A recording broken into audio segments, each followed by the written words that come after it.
औज़ुबिल्लाहिमिनश्शैतानिर्रजीम बिस्मिल्लाहिर्रहमानिर्रहीम। अस्सलाम वालेकुम डियर स्टूडेंट्स, आज की वीडियो में मैं आपसे आईकॉम पार्ट 1 की अकाउंटिंग के शॉर्ट क्वेश्चंस जो है वो डिस्कस करूंगा। पेपर में जो क्वेश्चन शॉर्ट डेफिनेशन के नाम से आ रहा होता है, जिसमें आपको जो है वो डेफिनेशंस सॉल्व करनी पड़ती हैं, तो उनकी जो है वो मैं डिस्कशन करूंगा।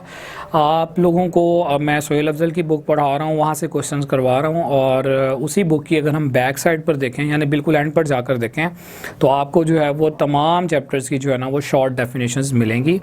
और उन डेफिनेशंस में जो है वो फिर आगे फर्दर डिवीजन की हुई है, चैप्टर 1, चैप्टर 2, 3, 4।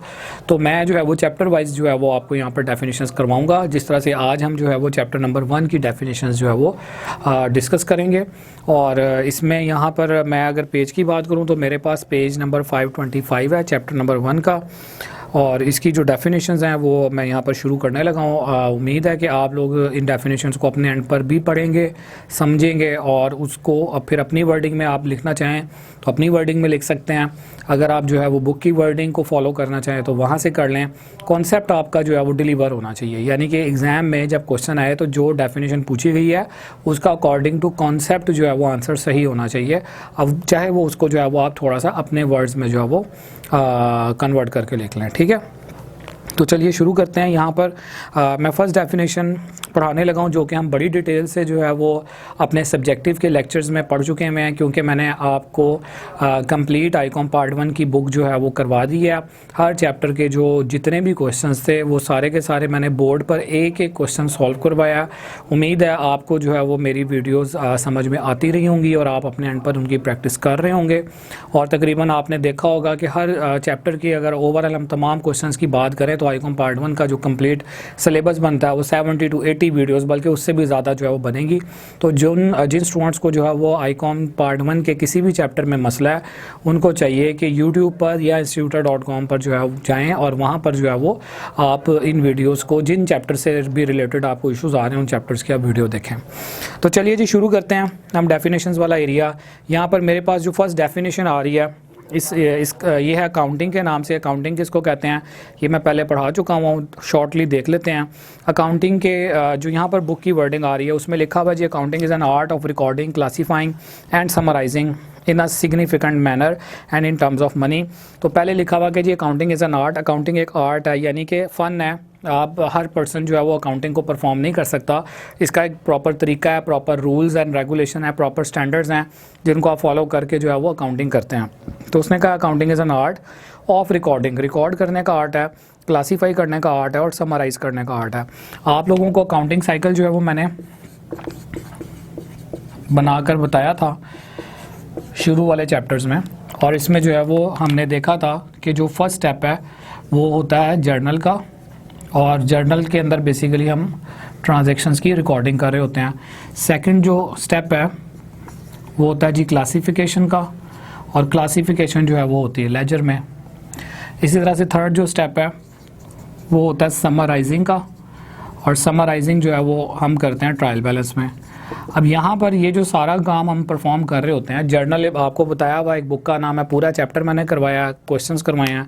क्लासिफिकेशन जो है, लेजर जो है वो एक बुक का नाम है, ट्रायल बैलेंस जो है एक फॉर्मेट का नाम है। तो अब जब हम ट्रांजैक्शंस की रिकॉर्डिंग करते हैं ना जर्नल के अंदर, तो एक प्रॉपर उसका तरीकाकार होता है, ठीक है। ऐसे नहीं है कि हम अपनी तरफ से कुछ भी लिख लें, तो हम प्रॉपर रूल्स को फॉलो कर रहे होते हैं। इसीलिए कहा जाता है कि अकाउंटिंग जो है वो एक आर्ट है, और उसमें जो है वो हमने एक तरीका अपनाना होता है, फॉलो करना होता है ट्रांजैक्शंस को रिकॉर्ड करने के लिए, लेन देन को रिकॉर्ड करने के लिए, और फिर एक प्रॉपर वे से हम जो है वो क्लासिफिकेशन करते हैं, यानी कि हम क्लासिफिकेशन वाली स्टेज में लेजर के अंदर अकाउंट्स बनाते हैं उन ट्रांजैक्शंस के, और फिर उन अकाउंट्स के बैलेंसेस जो है वो हम एक मखसूस तरीकाकार के अकॉर्डिंगली ट्रायल बैलेंस में लेकर जाते हैं, ठीक है जी। तो यहाँ पर उसने यही लिखा हुआ कि accounting is the art of recording, classifying, summarising in a significant manner, एक मखसूस तरीके से हम इस सारे काम को करते हैं इन टर्म्स ऑफ मनी।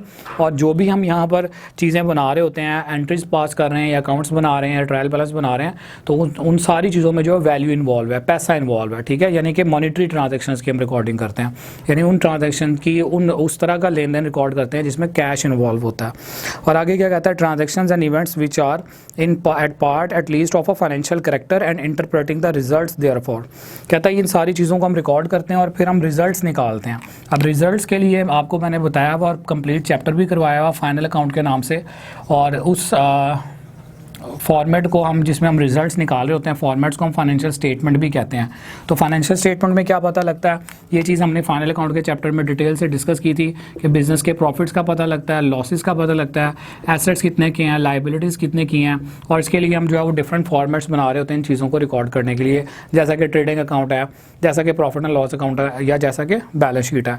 तो बेसिकली अकाउंटिंग का जो पर्पज़ है वो यही है कि आप अपने बिजनेस के तमाम हर तरह के लेन देन को रिकॉर्ड करें और फिर उस लेन देन से रिलेटेड जो है वो हर चीज़ का एक अलग अकाउंट बनाएं। जैसे कि कैश का अकाउंट है, उसमें सिर्फ कैश आएगा, सेल्स का अकाउंट है, उसमें सिर्फ सेल्स को रिकॉर्ड करेंगे, परचेजेस का अकाउंट है, इसमें सिर्फ परचेजेस, एक्सपेंसेस के अकाउंट्स है जिसमें जो जो बिजनेस के एक्सपेंसेस हो रहे हैं हर एक को रिकॉर्ड करेंगे। और उसके बाद फिर हम ट्रायल बैलेंस बनाकर फाइनेंशियल स्टेटमेंट बनाएंगे। यानी इन दी एंड हमने ये देखना होता है कि जो पूरा साल हमने लेन देन रिकॉर्ड किया और अकाउंट्स वगैरह बनाए हैं और इनकम एक्सपेंसेस जो रिकॉर्ड किए, इसमें ओवरऑल हमें प्रॉफिट हो रहा है या लॉस हो रहा है, और हमारे बिजनेस की फाइनेंशियल पोजीशन क्या है, यानी मौशी सूरत हाल क्या है। तो ये सारा काम जो है ना वो हम अकाउंटिंग के अंदर करते हैं।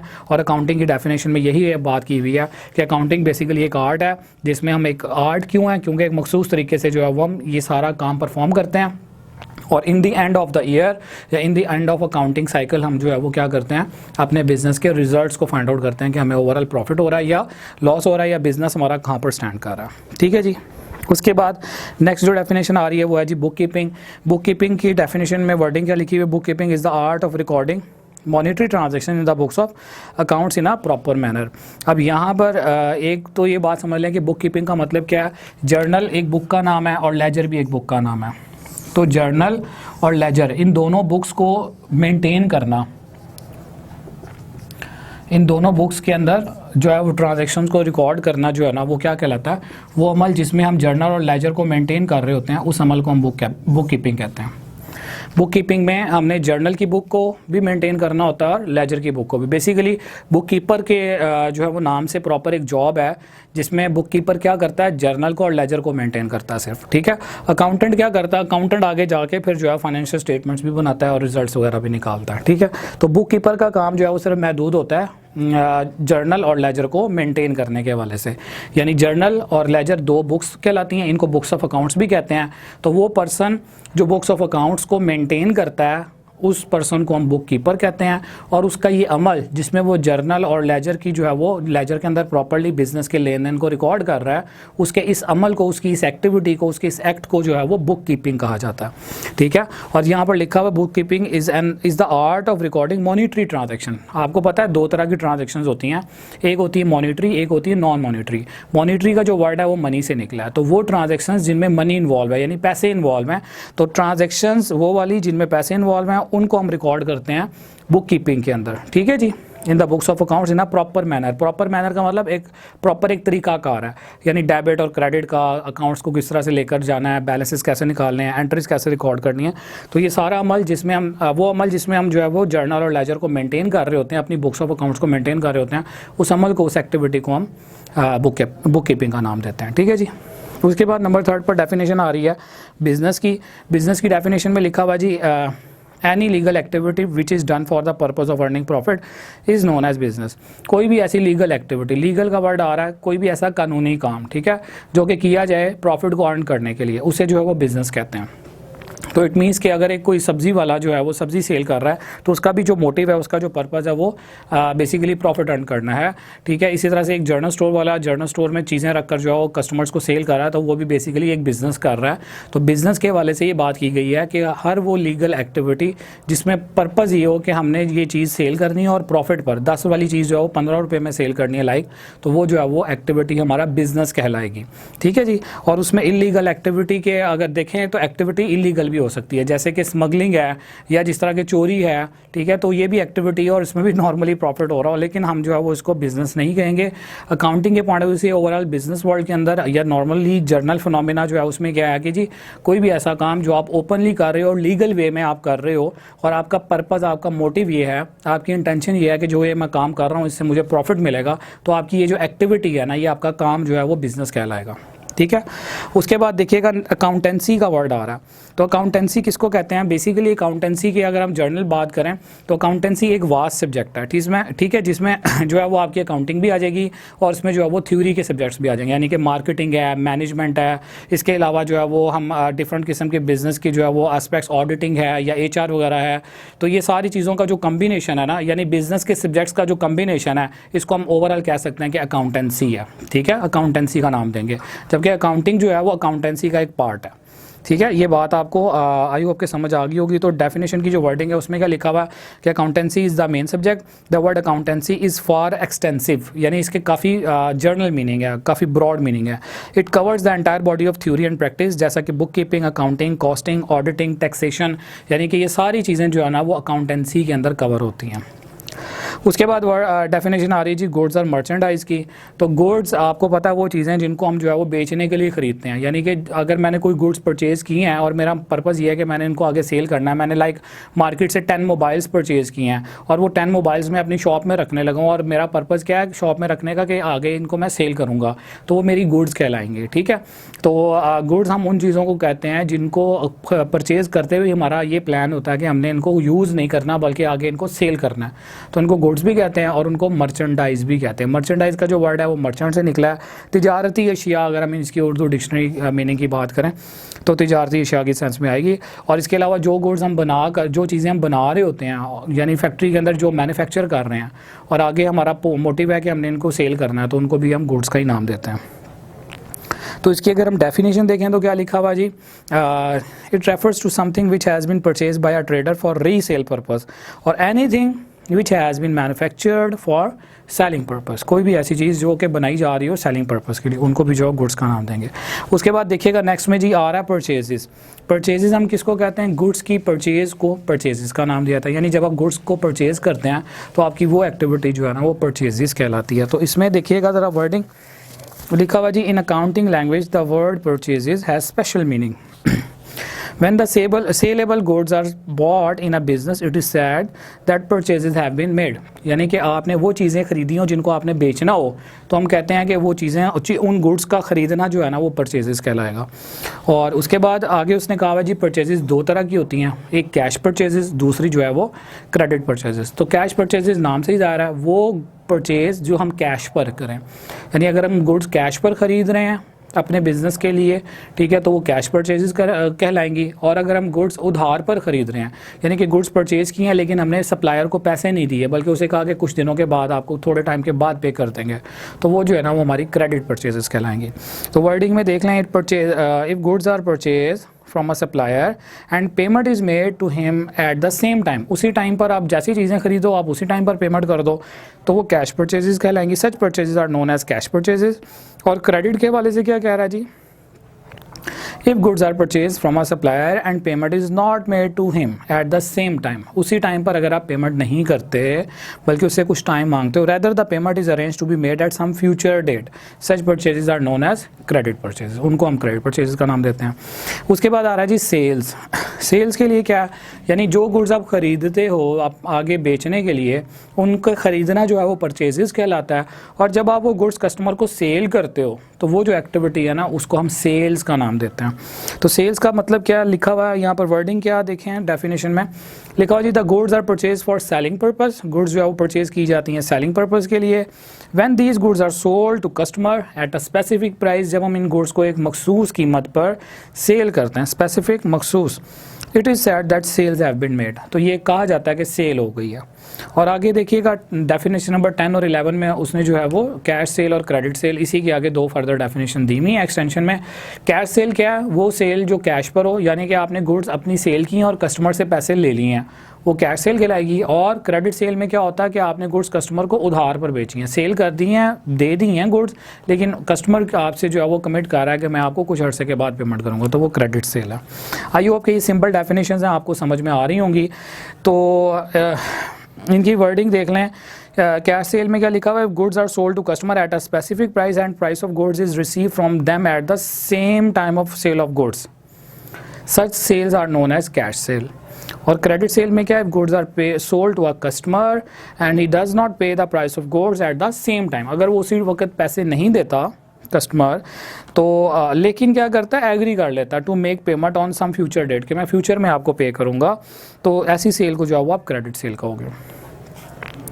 उसके बाद डेफिनेशन नंबर 12 देखिएगा, यहाँ पे लिखा हुआ रिटर्न आउटवर्ड या परचेज रिटर्न। ये हम काफ़ी डिटेल से देख चुके हैं अपने क्वेश्चंस में।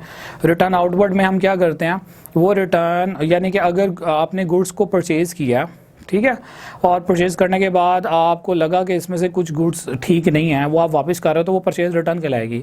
या आपको लगा कि गुड्स की क्वांटिटी जो है वो पूरी नहीं है, इसने मुझे सही जो है वो वेट के अकॉर्डिंगली सामान नहीं दिया, तो मैं ये सारा स्टॉक इसको वापस कर दूँ, तो वो भी परचेज़ रिटर्न है, ठीक है। या बगैर किसी वजह के हम सप्लायर को कहते हैं कि जो आपसे हमने सामान लिया था वो हम आपको वापस कर रहे हैं, तो जब लिया था तो हमने उसको परचेजेस का नाम देना है, और जब वापस करेंगे तो वो परचेजेस रिटर्न कहलाएगी।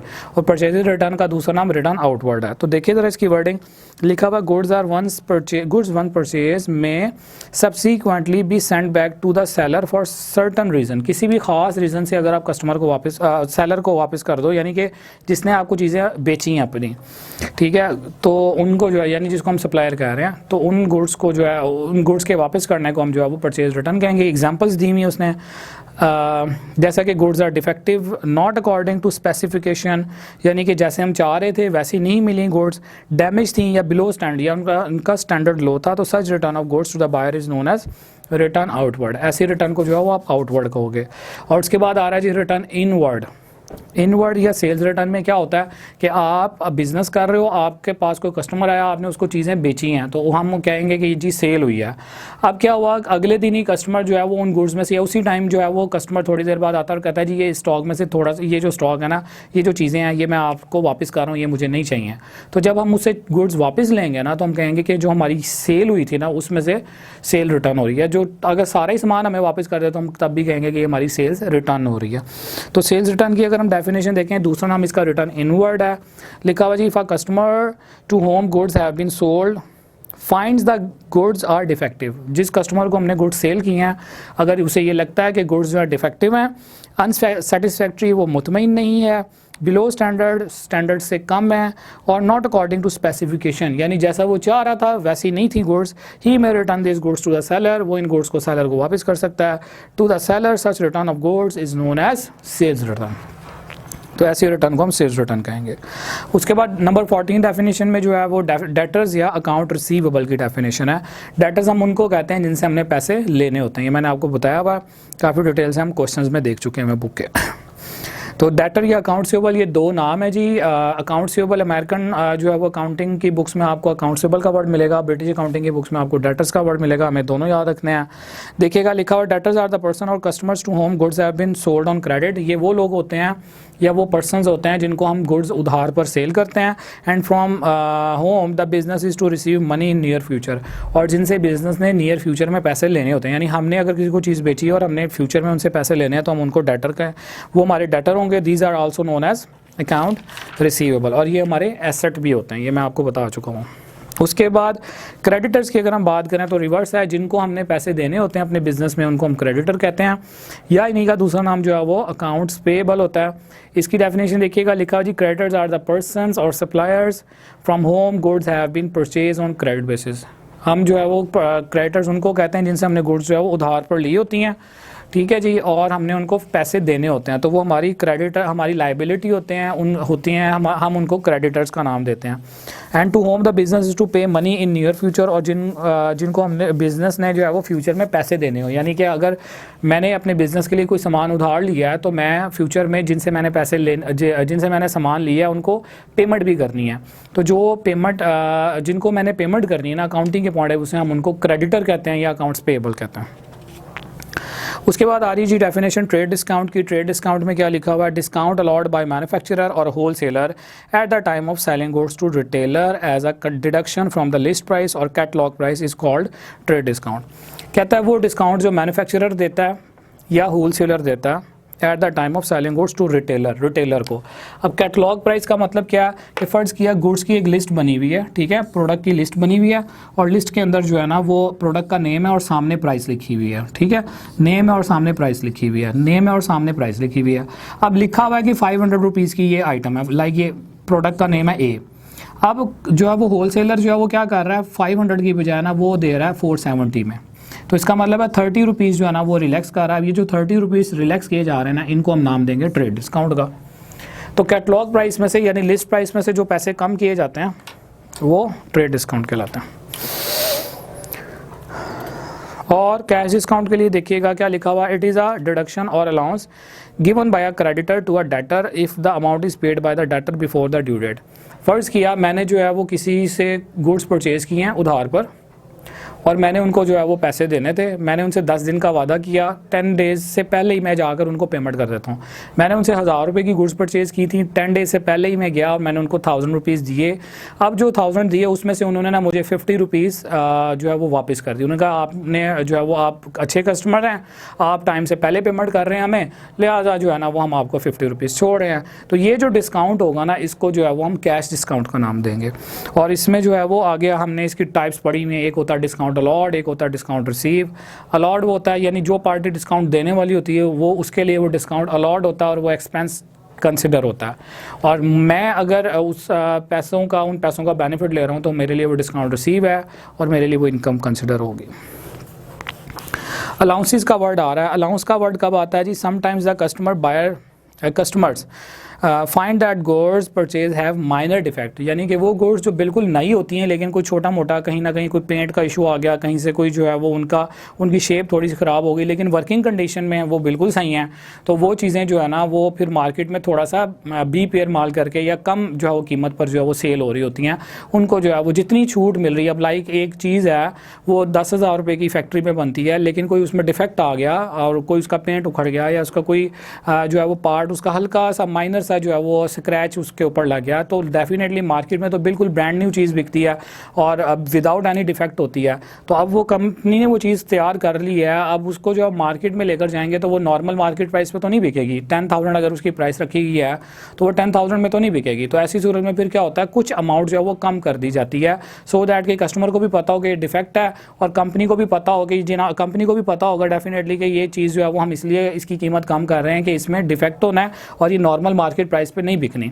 तो 10,000 की बजाय 9,000 रुपये जो कंपनी उसकी कीमत रख दे कि जनाब ये इस डिफेक्ट की वजह से ना ये सामान 10 का ही था, ये प्रोडक्ट 10 की थी लेकिन हम 9 में बेच रहे हैं, तो 1,000 रुपये जो कंपनी रिलैक्स करेगी ना उस अमाउंट को हम अलाउंस का नाम देंगे। यानी डिफेक्टिव गुड्स पर जो छूट दी जाती है ना उसको अलाउंस कहते हैं। और यहाँ पर जो है वो वर्डिंग देख लें, sometimes the customer finds that goods purchase have minor defect, in that case the seller may agree to reduce the price of damaged or defective goods to induce the buyer to keep the goods। ठीक है, तो such reduction in price is known as purchase allowance to the buyer and sales allowance to the seller। ठीक है, बेचने वाले के point of view से वो सेल्स अलाउंस है, खरीदने वाले के पॉइंट ऑफ व्यू से वो परचेज अलाउंस है। उसके बाद जी एसेट की डेफिनेशन आ रही है। इसमें क्या लिखा हुआ है, assets are the things have certain value. Assets हम उन चीज़ को कहते हैं, उन चीज़ों को कहते हैं जिनकी कोई ना कोई कीमत होती है। Possessed by a business, business की मिल्कियत में होते हैं। पोजेस का मतलब मिल्कियत होगा, ऑनरशिप होगा। And receivable by a business on a particular date, for example, और बिजनेस ने वो उनका बेनिफिट वगैरह लेना हो। ठीक है जी, फॉर एग्जांपल कैश है, फर्नीचर है, बिल्डिंग है, land building, stock of goods, land machinery, stock of goods, debtor accounts payable, bank balance वगैरह वगैरह। नॉर्मली हम एसेट उन्हीं चीज़ों को कहते हैं जिनसे हमें बेनिफिट हो रहा होता है, जिनसे हमें, और जो हमारी अपनी ऑनरशिप में होती हैं, ठीक है, मिल्कियत में होती हैं, उनको हम एसेट कहते हैं। तो जो भी यहाँ पर एग्जांपल्स लिखी हुई हैं वो सारी की सारी आपके एसेट्स की एग्जांपल हैं। उसके बाद नेक्स्ट देखिएगा जी, लाइबिलिटीज़ हैं।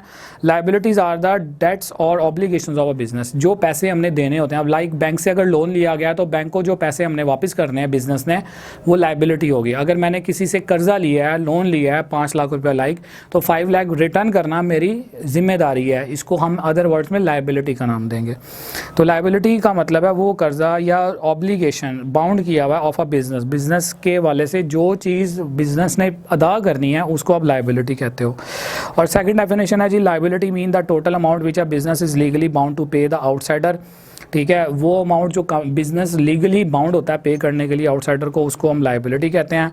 और यहाँ पर एग्जांपल्स दी हुई है, क्रेडिटर्स हमारी लाइबिलिटी होते हैं, बिल पेएबल जो बिल हमने पे करना है, बिल ऑफ एक्सचेंज में देखा हुआ, अकाउंट पेएबल क्रेडिटर का ही दूसरा नाम है, बैंक लोन ये भी बिजनेस की लाइबिलिटी होती है। आगे आ रहा है जी प्रोपराइटर। प्रोपराइटर हम ऑनर को कहते हैं, जो बिजनेस को चला रहा होता है, सिंगल पर्सन, वो प्रोपराइटर कहलाता है। और यहाँ पर लिखा हुआ है अ पर्सन, और जो बिजनेस में इन्वेस्ट करता है, a person who invest capital gives his time and attention in a business is called proprietor. He is entitled to receive the profit or bear loss arising out of business. वो person जो अपने पैसे लगाता है, अपना time लगाता है, अपनी एनर्जी लगाता है और उसके बाद जो भी प्रॉफिट हो वो अपने पास ही रखता है और अगर लॉस हो तो वो उसको खुद ही बियर करता है, कोई और बियर उसकी जगह पर नहीं कर रहा होता। तो उस पर्सन को हम प्रोपराइटर भी कह सकते हैं, उसको हम ऑनर भी कह सकते हैं। नेक्स्ट डेफिनेशन देखिएगा जी। कैपिटल, कैपिटल आपको पता है सरमाए को कहते हैं। ऑनर की तरफ से जो सरमाया बिजनेस में डाला जाता है, जो कैश बिजनेस में जो पैसे इन्वेस्ट किए जाते हैं या कोई भी फॉर्म जो बिजनेस में आ रही है ऑनर की तरफ से, ठीक है, अदर देन कैश, उसको हम कैपिटल ही का नाम देंगे। तो कहता है it is the source of funds provided by the owner of the business to start the business and expand the existing business. या तो बिजनेस शुरू करते वक्त पैसे डाले जाएँ वो कैपिटल कहलाएंगे, या फिर बिज़नेस पहले से मौजूद है लेकिन आपने बिज़नेस को एक्सटेंड करना है, फैलाना है, बढ़ाना है, तो उसको उस वक्त भी जो पैसे आप बिज़नेस में डालोगे ऑनर की तरफ से जो डाल रहे होंगे उनको हम कैपिटल का नाम देंगे। ड्राइंग्स का वर्ड आ रहा है जी। ऑनर अगर बिज़नेस से कोई भी चीज़ निकलवाता है, कैश निकलवाए या गुड्स निकलवाए, उसको हम ड्राइंग्स कहते हैं, ठीक है। अकाउंटिंग उसको ड्राइंग्स के नाम से। अगर कस्टमर को के लिए आप कोई चीज़ निकाल कर दे रहे हो कस्टमर को तो उसको हम सेल कहते हैं, लेकिन अगर ऑनर जो है वो चीज़ निकाल कर लेकर जा रहा है अपने ही कारोबार में से या पैसे निकाल रहा है तो उसको अकाउंटिंग ड्राइंग के नाम से रिकॉर्ड करती है। तो लिखा हुआ जी द अमाउंट ऑफ कैश और goods taken by the owner from the business for his personal use are known as drawings. Drawings का जो वर्ड है वो ड्रॉ से निकला है और ड्रॉ का मतलब निकालना है, ठीक है जी। एक्सपेंसेस किसको कहते हैं? कहता है जी expenses are the cost of goods and services used up in the process of obtaining revenue. आप अपनी इनकम को हासिल करने के लिए, बिज़नेस को चलाने के लिए जो आप कॉस्ट स्पेंड करते हो, जो आप खर्चे कर रहे होते हो ना, उनको हम एक्सपेंसेस कहते हैं।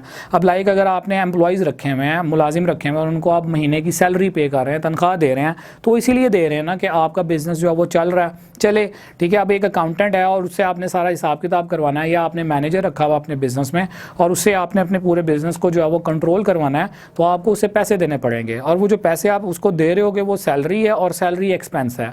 और एक्सपेंस हम उस कॉस्ट को कहते हैं, उस खर्चे को कह रहे हैं, उस पेमेंट को कह रहे हैं जो कि बिज़नेस को चलाने के लिए ज़रूरी है। तो एक्सपेंसेस इसी तरह से यहाँ पर भी इसकी एग्जांपल्स देख लें। सैलरीज है, इंश्योरेंस है, रेंट है, ये सारे वो एक्सपेंसेस हैं जिनसे बिजनेस जो हमें करने पड़ते हैं अपनी इनकम को जनरेट करने में, रेवेन्यू को जनरेट करने में।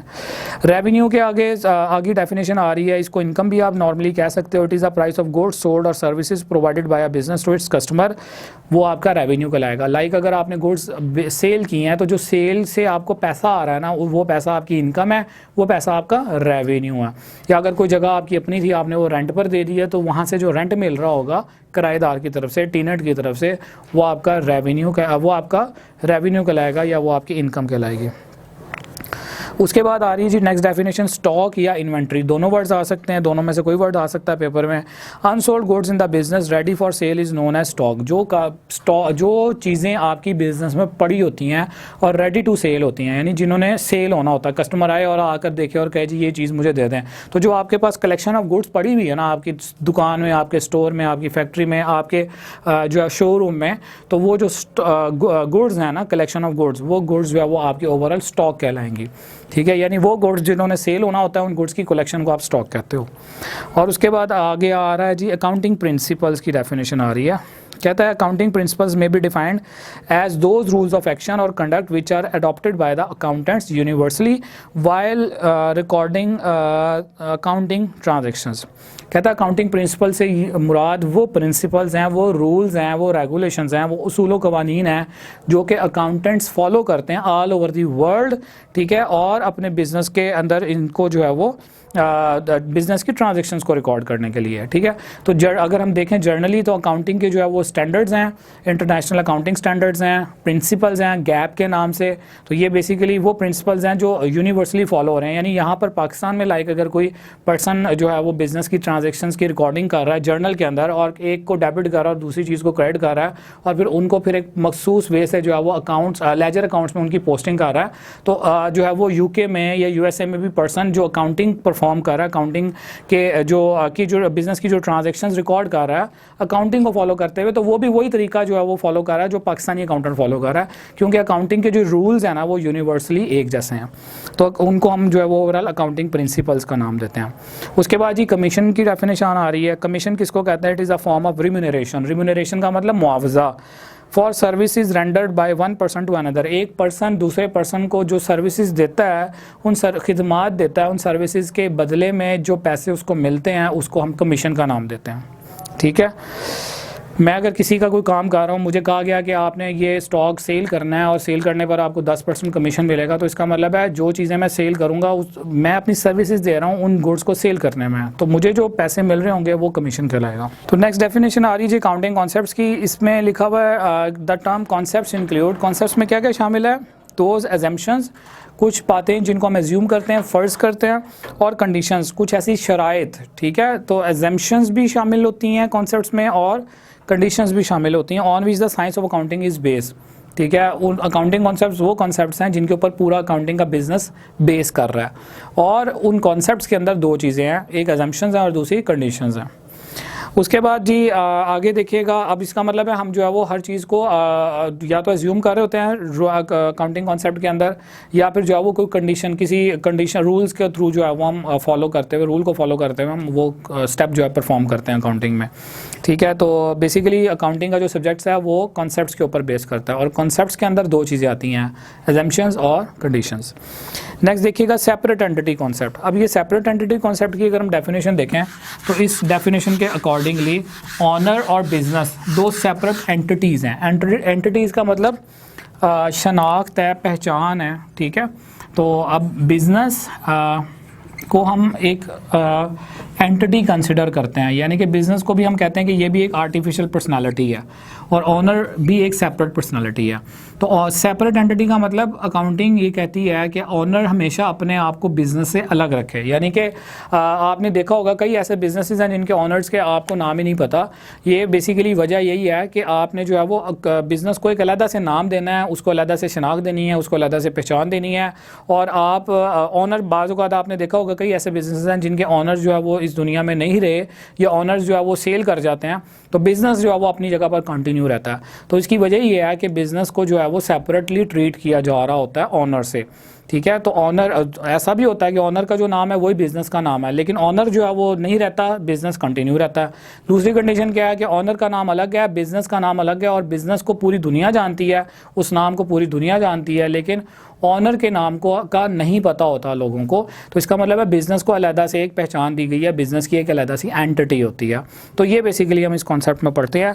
According to this concept business is treated as a separate entity from its owner, के ऑनर से अलग इसकी पहचान होगी, अलग इसका नाम होगा, अलग इसकी शनाख्त होगी। उसके बाद 31st डेफिनेशन जो है यहाँ पर, इसमें लिखा हुआ जी going concern concept. According to this concept it is assumed, ये फ़र्ज़ किया जाता है that the business will continue to operate for an indefinite time period, कि जो हम बिज़नेस शुरू कर रहे हैं ना वो बिज़नेस इनडेफिनेट टाइम पीरियड के लिए चलेगा, यानी कि पहले से नहीं आप प्लान कर रहे कि 3 महीने के बाद हमने इसको ख़त्म कर देना, या साल चलाना, उसके बाद देखना है बिज़नेस चला तो ठीक है, नहीं चला तो क्लोज़ कर देंगे। आपने जब बिज़नेस स्टार्ट करना है उसकी सक्सेसफुल होने का या उसका जो है वो अनसक्सेसफुल होने का मामला जो है वो बाद का है, फ्यूचर का है, लेकिन स्टार्ट करते वक्त आपका यही प्लान होगा कि हमने इसको इनडेफिनेट टाइम पीरियड, यानी कि बिज़नेस हम जो है वो लामहदूद टाइम के लिए शुरू करेंगे। बिज़नेस जो हम शुरू कर रहे हैं ये बंद करने के लिए शुरू नहीं कर रहे हैं। तो गोइंग कंसर्न का मतलब बिज़नेस अकाउंटिंग का कंसेप्ट ये है, इस बात पर फोकस करती है कि बिज़नेस को चलता रहना चाहिए, और बिज़नेस इस बात को एज्यूम करके चलें कि आप ये जो रिकॉर्ड्स वगैरह पूरे बनाएंगे और ये अकाउंटिंग साइकिल फॉलो करेंगे, फॉर एवर के लिए करेंगे, यानी कि बिज़नेस को long period of time, indefinite period of time के लिए चलाएंगे, ना कि एक मखसूस टाइम पीरियड के लिए चलाएंगे। तो डेफिनेशन लिखी हुई है, according to this concept it is assumed that the business will continue to operate for an indefinite time period, there is no intention to liquidate the business in the foreseeable future. ये नहीं mind में होना चाहिए कि हम जो है business को आने वाले वक्त में ख़त्म कर देंगे। ठीक है, अच्छा जी, उसके बाद आ गया है मनी मेजरमेंट कॉन्सेप्ट। इस कॉन्सेप्ट के अकॉर्डिंगली हर चीज़ को मैयर जो है ना वो आपने पैसों में करना है। लाइक अगर जो है वो चेयर है, या कंप्यूटर है, या ऑफिस में इक्विपमेंट पड़ा हुआ है, या बिल्डिंग है, या प्लांट है, या मशीनरी है, या फर्नीचर है, तो जो चीज़ भी आपके कारोबार में आ रही है, आपके बिज़नेस का हिस्सा है ना, उसको जो है वो आपने उसकी वैल्यू लगानी है और वैल्यू रिकॉर्ड करनी है। ठीक है, तो आप जो है वो अब लाइक अगर फर्नीचर है तो आप देखेंगे कि फर्नीचर है कितने का, 30,000 का है, 40,000 का, तो वो 30,000 या 40,000 की जो वैल्यू है ना वो आपकी बुक्स ऑफ अकाउंट्स में रिकॉर्ड होगी, और उसको जो है वो हम कहेंगे कि ये जो हम वैल्यू रिकॉर्ड कर रहे हैं ना, बैक एंड पे कौन सा कॉन्सेप्ट फॉलो हो रहा है, मनी मेजरमेंट कॉन्सेप्ट, जिसके अकॉर्डिंगली क्या है कि हर चीज़ को जो है वो आपने मनी में मैयर करना है, उसके पैसों में मेजरमेंट करनी है, ना कि उसके वेट्स में या उसकी क्वालिटी के अकॉर्डिंगली उसको मैयर करना। तो यहाँ पर क्या लिखा हुआ है, according to this concept accounting records only those transactions और events which can be measured in terms of money. सिर्फ उन्हीं चीज़ों की हम रिकॉर्डिंग करेंगे जिनको हम मनी में मैयर कर सकते हैं। उसके बाद आ रहा है जी डुअल आस्पेक्ट कॉन्सेप्ट। डुअल का मतलब होता है जी दो, और आस्पेक्ट कॉन्सेप्ट, आस्पेक्ट का जो वर्ड है वो इफेक्ट से निकला है, ठीक है। तो according to this concept for every debit there is an equivalent credit. Accounting ये कहती है कि जो भी आपके बिजनेस में लेन देन हो रहा होता है, जो भी आपकी ट्रांजैक्शंस हो रही होती हैं, उनके जो है ना दो इफेक्ट्स होते हैं, उनके डुअल इफेक्ट्स होते हैं, जिनमें से एक इफेक्ट को आपने नाम देना है डेबिट का, और दूसरा इफेक्ट जो होगा ना वो क्रेडिट का होगा, और जो डेबिट वाला इफेक्ट होगा वो क्रेडिट के इक्वल होगा, या जो क्रेडिट वाला इफेक्ट होगा उसको डेबिट के इक्वल होना चाहिए, ठीक है। तो ये जो है अब लाइक अगर मैंने गुड्स सेल किए हैं तो दो इफेक्ट्स होंगे, एक तो गुड्स का जाना और दूसरा जो है कस्टमर से पैसों का मिलना, या अगर कस्टमर पैसे नहीं दे रहा तो जो है वो मैं रिकॉर्ड जरूर करूंगा उसका दूसरा इफेक्ट के कस्टमर ने पैसे देने हैं। तो इसको हम कहते हैं डुअल एस्पेक्ट कॉन्सेप्ट, ठीक है, जिसमें हम ट्रांजैक्शन के दो एस्पेक्ट रिकॉर्ड करते हैं, जिसमें एक डेबिट होता है और दूसरा एस्पेक्ट क्रेडिट होता है, और दोनों एस्पेक्ट इक्वल होते हैं। तो हर ट्रांजैक्शन के जो है वो दो इफेक्ट्स हमने रिकॉर्ड करने होते हैं। उसके बाद आ रही है जी डेफिनेशन अकाउंटिंग पीरियड कॉन्सेप्ट। इसके मुताबिक क्या, according to this concept the life of the business is divided into a series of relatively short accounting period of equal length for studying the results shown by the business. अब like यहाँ पर accounting period का मतलब क्या कि आपका business like अगर 10 years चल रहा है ना, तो ऐसा नहीं है कि आपने 10 साल के बाद जाकर अपने बिजनेस के रिकॉर्ड्स को चेक करना है, या 10 ईयर्स के बाद आपने बिजनेस के प्रॉफिट लॉस या एसेट लायबिलिटीज़ को चेक करना है, बल्कि आपने क्या करना है, ये जो 10 ईयर्स की लाइफ है, इस 10 ईयर्स की लाइफ को आपने जो है ना डिफरेंट पार्ट्स में डिवाइड कर देना है। अब लाइक ये मैं इसको जो है वो बात कर रहा हूँ, मैं इसको 10 पार्ट्स में डिवाइड कर देता हूँ। तो ये जो है वो इट मीन्स कि हर पार्ट जो होगा ना, हर रेलिवेंट जो पार्ट होगा, ये जो पार्ट होगा, हर पार्ट जो है वो क्या कहलाएगा, अकाउंटिंग का पीरियड कहलाएगा, जिसमें जो है वो हम अपने रिकॉर्ड्स को देखते हैं और हम अपने रिजल्ट्स को जो है वो, तो ये जो हर साल होगा ना, ये जो है वो एक पीरियड कहलाएगा, ठीक है। तो अगर 10 ईयर्स की लाइफ है तो हमने उसको 10 पार्ट्स में डिवाइड कर दिया, और 10 ईयर्स को, और हर साल की हम सेपरेटली रिकॉर्डिंग देख रहे हैं, सेपरेटली रिजल्ट्स देख रहे हैं, यानी प्रॉफिट और लॉस और एसेट लायबिलिटीज़ की पोजीशन देख रहे हैं। तो इसको जो है वो जब बिजनेस के टोटल लाइफ को आप सेगमेंट्स में डिवाइड कर दो, तो वो जो है वो आपका हर सेगमेंट जो है वो एक पीरियड कहलाएगा। उसके बाद देखिए जी मैचिंग कॉन्सेप्ट। मैचिंग कॉन्सेप्ट की डेफिनेशन क्या था, concept of offsetting expenses against revenue is called the matching concept, जिसमें हम अपने एक्सपेंसेस को इनकम्स के साथ मैच कर रहे होते हैं कि एक्सपेंस कितने हुए हैं और उस लिहाज से इनकम कितनी हो रही है, ठीक है। तो ये चीज़ कंपेयर करना, इसका एनालिसिस करना भी ज़रूरी होता है, ये मैचिंग कॉन्सेप्ट के थ्रू करते हैं। उसके बाद आ रहा है जी रियलाइजेशन कॉन्सेप्ट। रियलाइजेशन कॉन्सेप्ट के अकॉर्डिंग रियलिटी से निकला वर्ड ये, और हकीकत को हम कहते हैं। तो अकाउंटिंग कहती है आप रियलिस्टिकली चलें।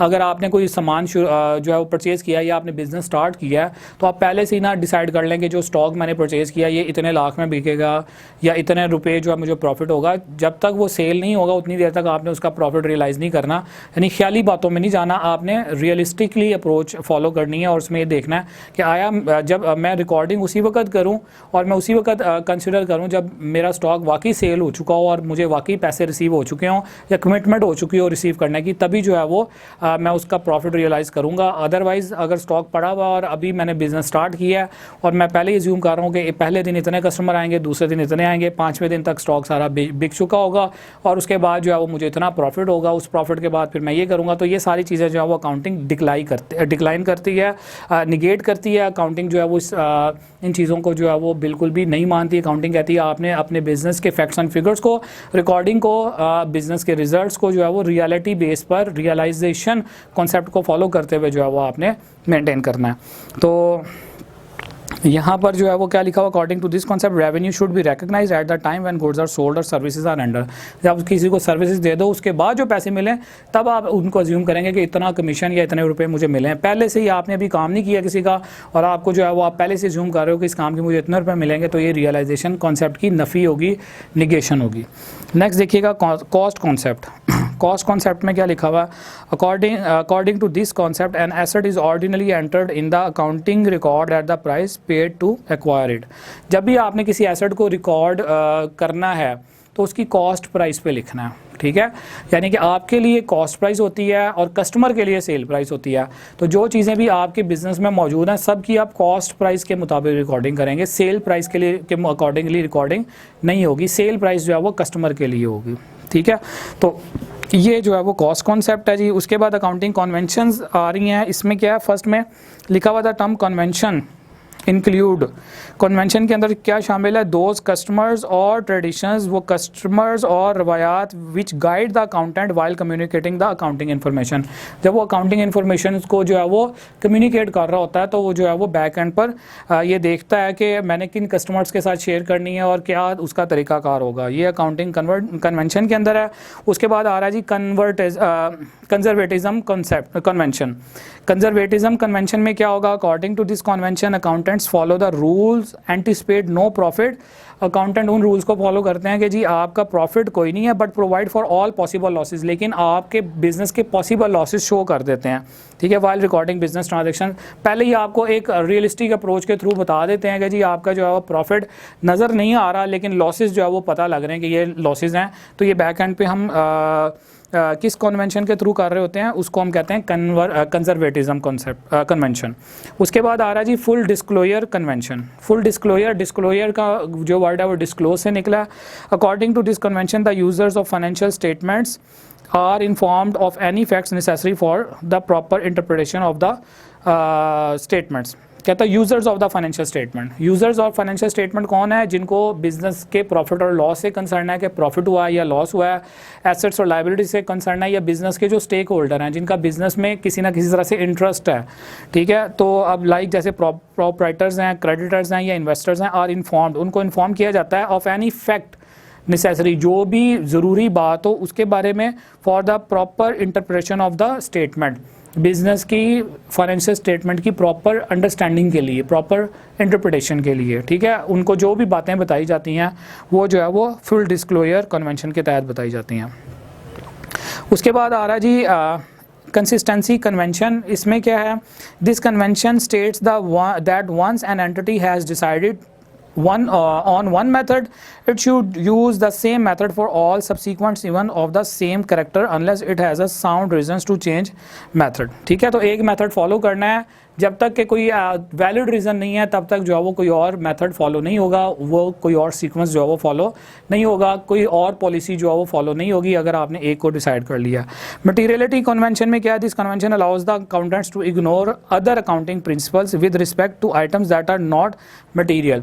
इसमें कहा जा रहा है कि जी अगर कोई ऐसी चीज़ जो मटीरियलिस्टिक नहीं है, इमटीरियल है, ठीक है, तो उसको आप इग्नोर कर दें, ठीक है, और उसको देखते हुए चाहे अकाउंटिंग प्रिंसिपल्स को भी इग्नोर करना पड़े तो आप अकाउंटिंग प्रिंसिपल्स को भी इग्नोर कर दें जो फॉलो कर रहे हो या जो सपोर्ट कर रहे हो इमटीरियल आइटम्स को।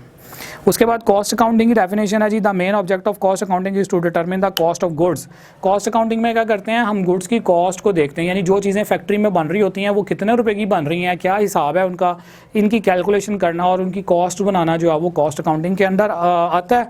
और produce by the business, it helps the management of the business in controlling the cost by indicating avoidable losses and waste. तो कॉस्ट बनाने से फिर फ़ायदा क्या होता है, आप जो है वो इनअवॉइडेबल लॉसेज और वेस्ट से बच जाते हो।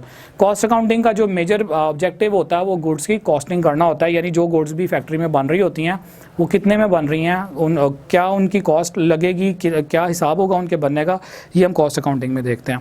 उसके बाद फाइनेंशियल अकाउंटिंग जो हम पढ़ रहे हैं वो बेसिकली फाइनेंशियल अकाउंटिंग है आईकॉम पार्ट 1 में, और इसका मेन पर्पज़ क्या होता है, is to ascertain the true results, यानी बिजनेस के रिजल्ट्स का पता लगे, और बिजनेस के रिजल्ट्स क्या होते हैं, प्रॉफिट या लॉस, और produce by the of the business operations during a particular period of time and to state the financial position of the business on a particular point of time.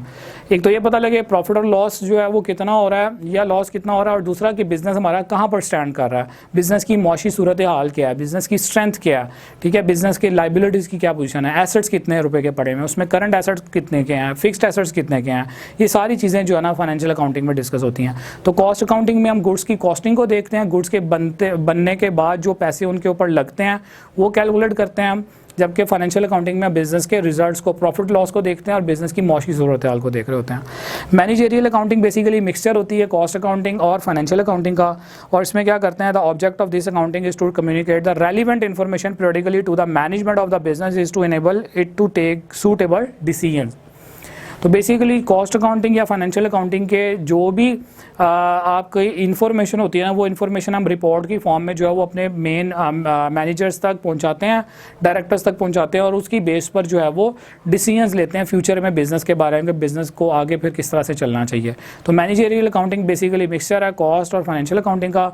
और managerial accounting में हम क्या करते हैं, reports बनाते हैं और reports को इंटरप्रेट करते हैं और फिर उन रिपोर्ट्स को आगे फॉरवर्ड करते हैं मेन मैनेजमेंट को, टॉप लेवल मैनेजमेंट को, और फिर उन रिपोर्ट से फिर रिजल्ट्स जो है जो भी निकलते हैं उनकी बेस पर जो है फ्यूचर के डिसीजन लिए जाते हैं बिजनेस के बारे में।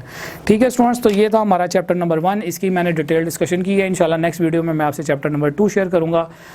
नेक्स्ट लेक्चर तक के लिए आप मुझे इजाज़त दें जी, अल्लाह हाफ़िज़।